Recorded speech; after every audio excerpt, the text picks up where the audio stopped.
Hello guys, welcome back to your weekly dose of LifeWork Balance.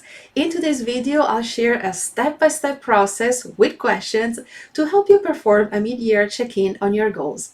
My name is Sabrina Cadini. I'm your holistic precision life coach and the creator of the LifeWork Balance system, helping you live and work better thanks to customized lifestyle changes.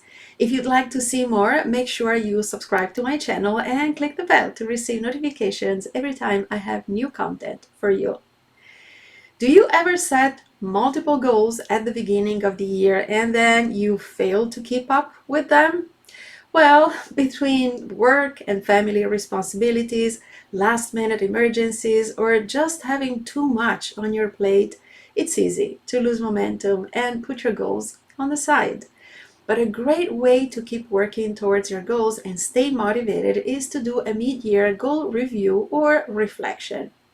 Never heard about this? No worries, I'm here to help. A mid-year review or reflection is usually done around June. You go through all of the goals that you created in January. I hope you put them in writing and evaluate everything. By doing this, you can measure what worked and change what didn't. You can learn a lot about yourself from past experiences and identify your beliefs and behaviors and where you can improve and grow, both personally and professionally. It's totally normal if your goals become less relevant after a few months, and reviewing them at this time of the year is very useful to correct the course or create new ones altogether. There are many ways to perform a mid-year review, and there are also many ways that you can set goals. Some people divide them between personal and professional. Others create categories for them, such as family and relationships, career, finances, wellness, spiritual, and so on. Some other people only concentrate on business goals, even though I strongly recommend that you work on your personal goals as well, since these can be instrumental to improve productivity and performance in your job. You probably heard me say this many times. Our body and brain are the ultimate tools to achieve anything we want in life. So never forget the importance of taking care of yourself.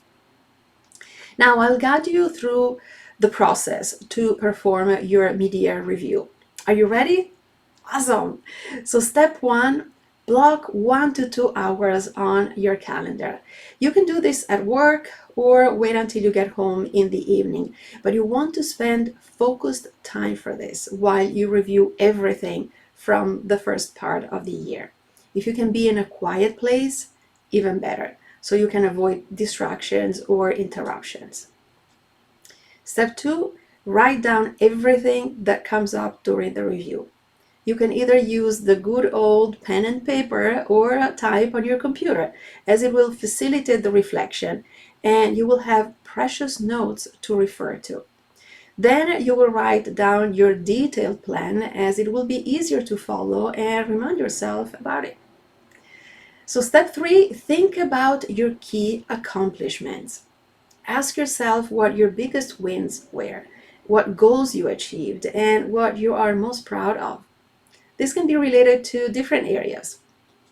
Relationships that you established, such as a new friendship or a new business collaboration, or things that you learned or skills that you improved upon.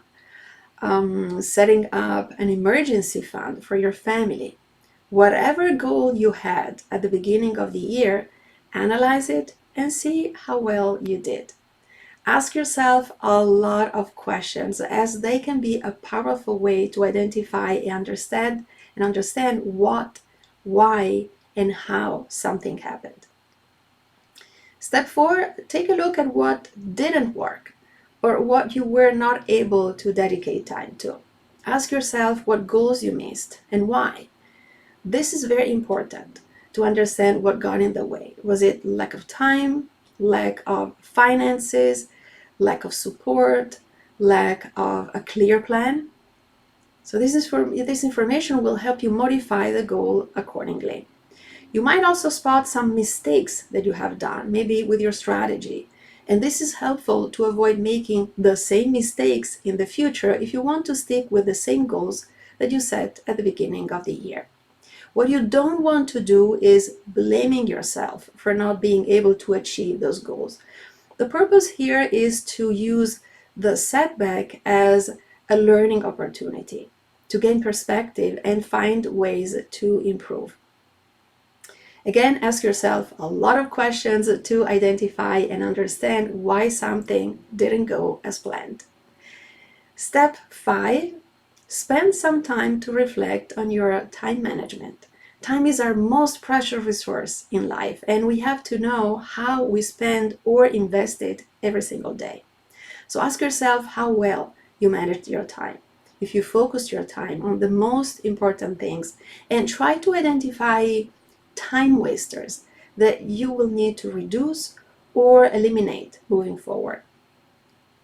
Step 6, once you have reflected on what happened or didn't, review your notes and see if you can spot any trends or patterns that might help you improve your goal plan. We are at step 7, and it's now time to take action and plan for the remainder of the year. So questions you can ask yourself may be, are these goals still relevant to me, and do they align with my vision and purpose? Maybe you changed job, maybe you got into a new relationship, maybe you are a new parent. If so, congratulations. And your priorities may have shifted. That's life. If your goals have changed, this is the right time to create new ones. Another question could be, why are these goals important to me now? This will help you stay motivated and focused on them. Do I need to modify or start new habits to support these goals? This will help you create a clear and strategic plan. Should I make these changes now or later? If so, when? Try to be as specific as possible about the time frame to avoid procrastination. Who can help me reach these goals? Do not hesitate to ask for help or support. What might prevent me from achieving these goals? What could come in the way? You or someone else or something? Keep in mind that this 7-step process doesn't have to be done necessarily on your own. You can have your spouse, your best friend, or a colleague willing to help and maybe go over the process together. You can help each other by looking at things and sharing insights with a different perspective and provide new ideas for growth. Also, when you set goals with others and you hold each other accountable, you have a higher likelihood of completing them. So now I'd like to share a couple of tips when creating goals, either now or at the beginning of the year. Tip number 1, follow the SMART rule that I always suggest to my clients. This acronym stands for specific, measurable, achievable, relevant, and time-bound. This way you will be very specific with your plan and it will be easier to accomplish it. Tip number 2, always break down your goals into smaller, actionable steps.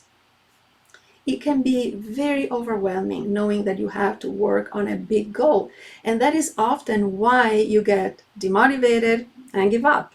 So it's better to work on your goals 5 minutes a day rather than 2 hours once a week, so that you can see the progress and maintain momentum.